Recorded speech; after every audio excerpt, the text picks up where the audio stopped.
Bom dia! Não esqueçam que eu tô esperando vocês na escola hoje, hein? Para pegar as atividades, trocar os livros, certo? Combinado? Então, hoje nós vamos iniciar aí a nossa aula com a graça de Deus, que Deus abençoe e proteja cada um. Abra aí o livro de vocês na página 24, o livro de língua portuguesa. Nós lemos a parte 1 daquele texto chamado Sete Corvos. Hoje nós vamos continuar com a parte 2, né? E aí nós vamos começar da leitura do texto mesmo para baixo, tá? Parte 2, os sete corvos. Nada levou com ela a não ser um anelzinho. Antes de eu começar a leitura, vamos fazer um remember, né, da leitura. Vocês lembram da história em que ela tinha 7 irmãos, aí o pai pediu para que eles fossem buscar água, o balde caiu dentro do poço, eles demoraram para voltar e o pai meio que jogou uma praga e eles viraram 7 corvos. E ela não sabia da existência desses irmãos até que ela cresceu e soube. E aí ela se sentiu na obrigação de ir atrás desses irmãos, de reverter esse feitiço aí, né? Então vamos continuar daí. Nada levou com ela a não ser um anelzinho, presente dos pais, uma bisnaga de pão, no caso de sentir fome, uma jarra d'água, no caso de sentir sede, e uma banqueta, no caso de sentir cansaço. E assim lá se foi. Andou e viajou até que chegou ao final do mundo. Foi então ao sol, mas o sol parecia por demais quente e fogoso. Então correu rapidamente para a lua, mas a lua era fria e gelada. A menina então fugiu bem depressa até chegar nas estrelas. E as estrelas foram gentis e amáveis com ela. E cada uma sentava-se em sua própria banqueta. Mas então a estrela da manhã levantou-se e foi até ela e lhe deu um pedacinho de madeira, dizendo: Se não estiveres contigo este pedacinho de madeira, não poderás destrancar o castelo, que fica na montanha de vidro, onde moram os teus 7 irmãos. A menininha pegou o pedacinho de madeira, enrolou-o num paninho e partiu novamente até alcançar a montanha de vidro. Na entrada do castelo, um anãozinho dela se aproximou perguntando. O anãozinho dela se aproximou perguntando: O que buscas? Busco os meus irmãos, os 7 corvos, ela respondeu. Aí o anão lhe disse: Meus senhores não se encontram em casa, mas se puderes esperar até que voltem, por favor, queira entrar. Ora, o anãozinho estava preparando o jantar dos corvos e trouxe a comida em 7 pratinhos e a bebida em 7 copinhos. E tudo arrumou sobre a mesa. E de cada pratinho a irmã mordiscou um bocadinho e de cada copinho bebeu um golinho. Mas deixou cair o seu anel no último copo. Súbito ela ouviu o esvoaçar e um crocitar pelos ares e o anão anunciou: Eis que chegam os meus senhores. Ao entrarem, os corvos queriam comer e beber e procuraram seus pratos e copos. Então um deles, depois do outro, perguntou: Quem comeu no meu pratinho? Quem bebeu no meu copinho? Cró, cró! Posso garantir, lábios mortais estiveram aqui. Quando o 7º corvo terminou de beber, encontrou no fundo de seu copo o anel e, examinando, reconheceu pertencer aos pais. Então exclamou: Ai, se nossa irmãzinha viesse, então nos libertaria.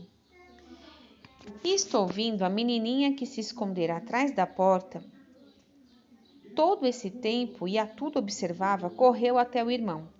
E no mesmo instante, todos os corvos retornaram às suas formas originais. E todos se abraçaram e se beijaram e juntos voltaram para casa alegremente.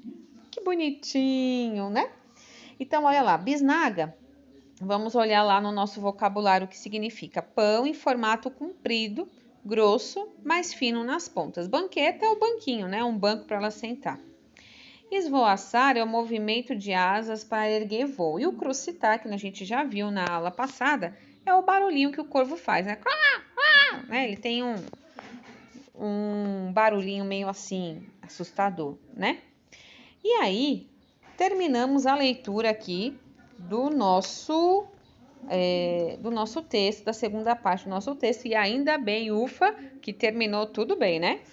Vamos lá agora para as atividades, ok? Coloquem aí o livro de vocês na página 26 e 27. Então, nós trabalhamos a página 24 e 25, que é a leitura do texto, e vamos responder as páginas 26 e 27, tá certo? Corre lá na página. Vamos lá, pessoal, página 26, ler para compreender. Então, vamos lá. 1. Na parte 1 do texto, as personagens que aparecem na história são a menina, os irmãos, o pai, a mãe e as pessoas que comentavam sobre a família. Que personagens aparecem na parte 2? Leia de novo o texto para você pegar todos e não deixar escapar nenhum, tá? 2. Qual das personagens da história é a principal? Tcharam! A personagem principal, também chamada de protagonista, é a personagem mais importante da história.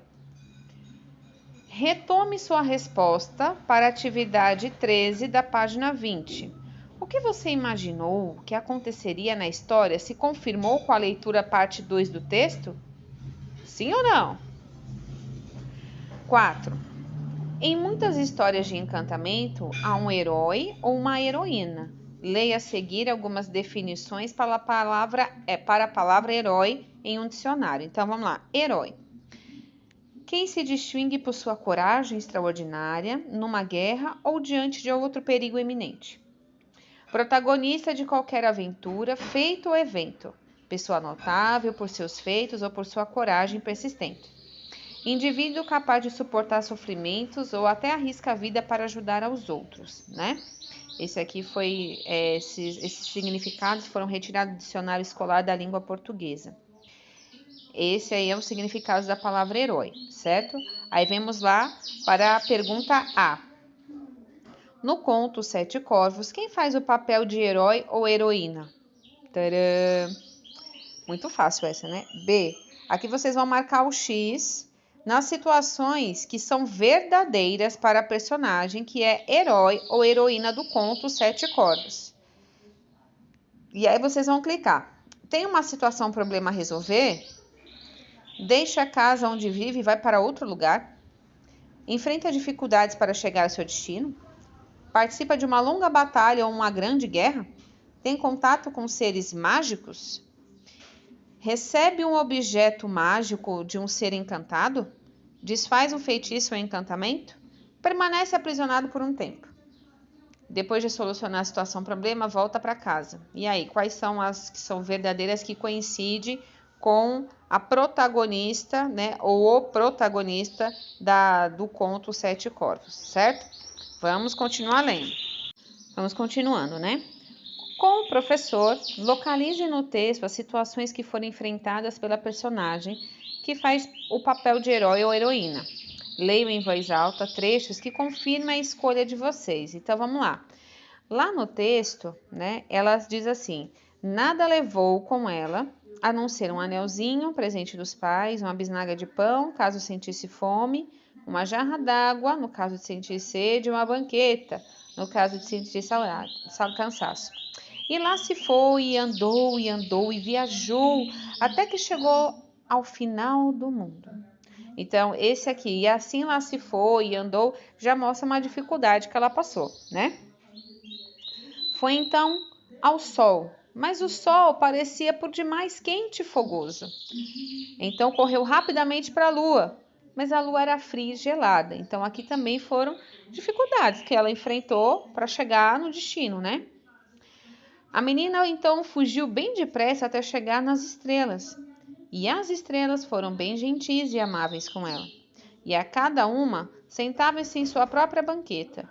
Mas então a estrela da manhã levantou-se e foi até ela e lhe deu um pedacinho de madeira, dizendo: se não tiveres contigo este pedacinho de madeira, não poderás destrancar o castelo, que assim fica na montanha de vidro, onde moram os teus sete irmãos. A menininha pegou o pedacinho de madeira, enrolou no paninho e partiu. Aqui outra coisa que ela foi fazer, né? Ela partiu para o castelo com um pedacinho de madeira. Aí lá na entrada do castelo ela também teve que falar com o anãozinho, né? Olha quantas coisas aí dá pra gente grifar no texto que são as dificuldades que ela passou, né? A maioria dos conto de encantamento ou contos de fadas, né, são semelhantes. Tem a seguinte estrutura: tem a introdução, o conflito, a busca da solução e o desfecho, né? Então vamos lá, introdução, a parte inicial em que são apresentadas as personagens e os ambientes da história. O conflito é a situação problema da história. Então, a situação problema aqui dos 7 corvos é os irmãos terem sido transformados em corvos e terem que ajudá-los a voltar à forma humana, né? Vamos lá, busca da solução. Então, nesse conto em especial, é quando ela sai da casa dos pais e vai numa jornada aí tentar reverter essa situação, né? Então, a busca da solução é o momento em que os conflitos começam a ser solucionados, encaminhando a história para a solução das situações problemas, para a solução das situações problemas. E o desfecho é a solução das situações problemas, o final da história, né? No caso, ali quando ela apareceu perto dos irmãos, o feitiço foi desfeito, né? E todos eles voltaram para casa juntos, felizes e contentes, né? Volte à atividade 4 e copie um item que indica a solução da situação problema do conto Sete Corvos é qual? O desfecho, isto é, o final da história. Qual é o pedaço do conto lá dos 7 corvos, né, que está aqui na questão 4, que indica, né, a solução da situação problema e o desfecho? Muito fácil essa. 6. Entre as personagens, quem era mais fraca no início do conto? Ela permaneceu assim até o final? Explique a sua resposta. Então, aqui nós vamos falar da menininha. Mas se vocês se recordam bem da primeira parte da história, ela nasceu fraquinha. O pessoal dizia até que ela ia morrer, que ela não ia vingar, né? E na questão 7 diz assim: converse com os colegas, ou na verdade você vai conversar com os seus familiares, né? E escreva no quadro de giz todos os elementos de encantamento que aparecem na história. Só que aqui você não vai escrever no quadro. Aqui você vai escrever no seu caderno, tá? Os elementos de encantamento que aparecem na história, tá certo?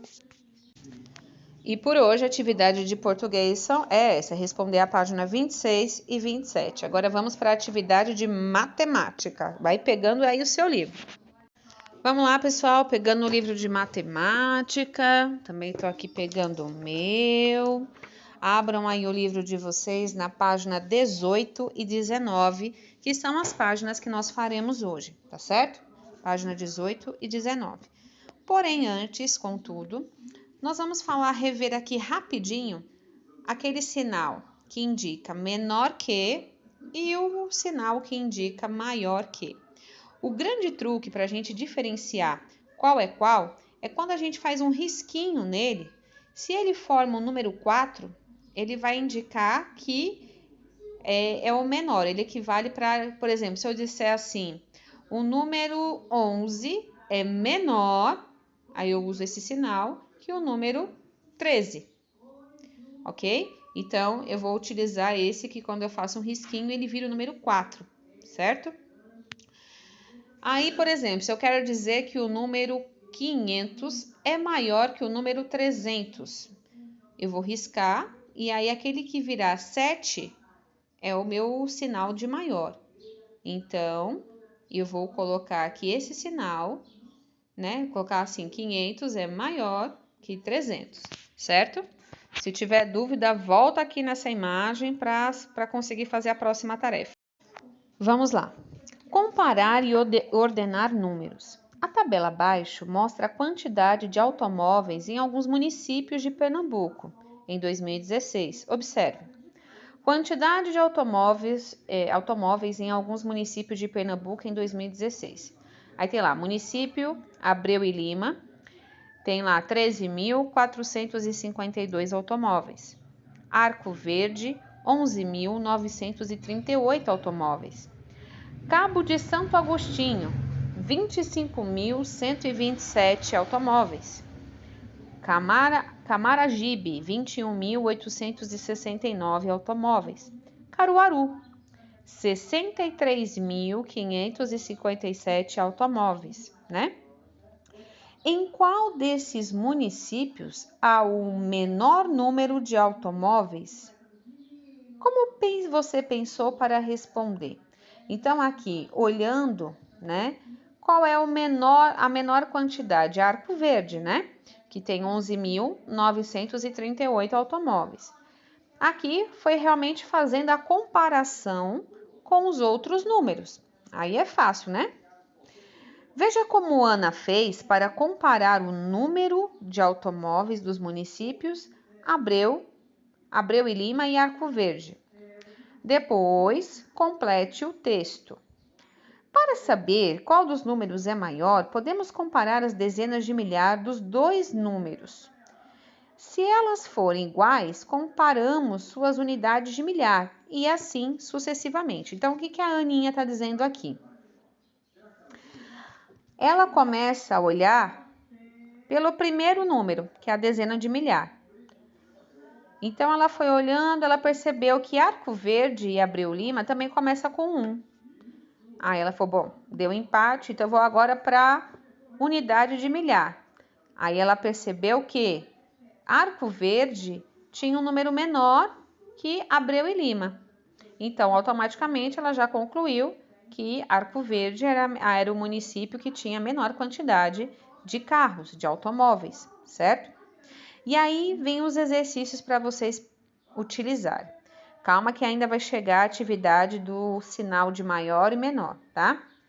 Os números 13.452 e 11.938 têm quantas dezenas de milhar? Comparando as unidades de milhar, temos que é maior que, então o número é maior que o número. Usando o símbolo maior que, escrevemos 13.452 é maior que 11.938. Se você fizer um tracinho no meio desse sinal, ele vai virar o 7. Então, ele está me mostrando que esse sinal equivale a maior que. Então, 13.452 é maior que 11.938, certo? Vamos lá para a página 19. Observe novamente a tabela da atividade 1 e faça o que se pede. Aqui é você que vai comparar. Tem aqui tem o exercício A e o exercício B. Essa parte do livro, ele vai pedir para você olhar determinadas cidades aqui e fazer a comparação. Eu não vou ler, porque eu quero saber aí a capacidade de interpretação de vocês, tá, gente? E olha só, não deixe para fazer o exercício no outro dia, porque eu coloco a correção. Porque, na verdade, você não está enganando a professora, você está enganando a si mesmo, né? Porque você tem que fazer a sua atividade, é você que tem que ser responsável aí para saber se você sabe aquela atividade ou não, né? Até porque eu estou super disponível para explicar 10 vezes se for possível, 1000 vezes se for possível. Então, não espere a correção do outro dia. Faça a sua atividade. Professora, eu não consegui fazer. Como é? Me fala, né? Me ensina. Que aí a gente vai tentando buscar outras alternativas para você entender. Mas não fila da correção. A correção é para você no outro dia ver se suas respostas estão certas. Se errou, para você entender onde você errou, fazer perguntas sobre o seu erro, tá certo? Essa é a finalidade da correção. Não é copiar, não, viu? Certo? Então, a A2, vocês vão ler, vão interpretar e vão resolver sozinhos. mas tá fácil porque eu já fiz aqui a explicação do 1, aqui, né, do exemplo da Ana, então aqui vocês vão conseguir fazer normalmente. No exercício 3, diz assim, usando símbolos menor que e maior que, ou igual a, que é esse sinal de menos juntinho, né? Os dois juntos significa igual. Compare os números a seguir. Então, 53.985 é maior ou menor que 63.985? Então, ele é menor. Então, eu uso aquele sinalzinho que quando eu faço um risquinho, ele vira 4. Só que você não pode fazer esse risquinho nele, é só para você identificar. Depois você apaga e deixa o sinal virado para o lado certo, viu? Por favor. E assim vocês vão fazer com todos os números que estão aqui, certo? Lá no exercício 4, diz assim, observe os números das fichas abaixo e faça o que se pede. Então, eu tenho vários números aqui com 5 algarismos, já com as dezenas de milhar. Escreva esses números em ordem crescente, use o símbolo menor que. Então, olha só, ordem crescente, eu começo do menor para o maior. Então, você vai começar lá. Qual é o menor número aqui? Vamos compará-los. 12.542. Aí eu vou usar o sinal menor que o próximo.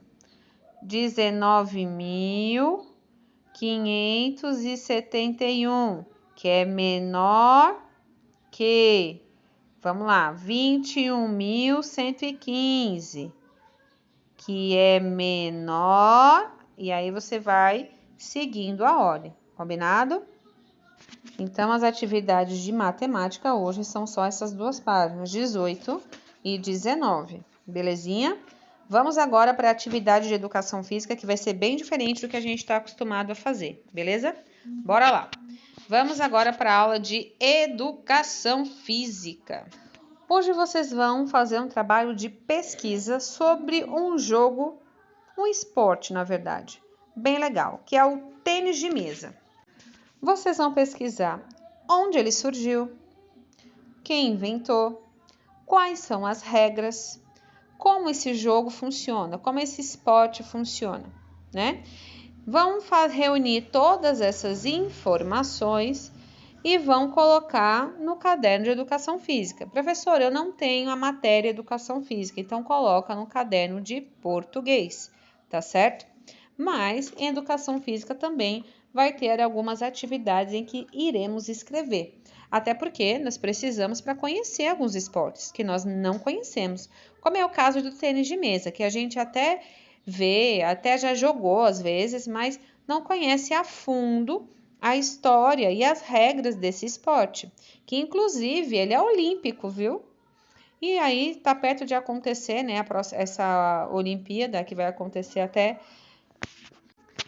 em Tóquio, né, no Japão. E aí a gente precisa já se ligar, né, nos eventos esportivos e também é pertinente aí a nossa aula também de educação física. Vou deixar registrado aqui num quadrinho que vai aparecer o que vocês vão pesquisar. E por hoje é só, pessoal. Até amanhã, se Deus quiser.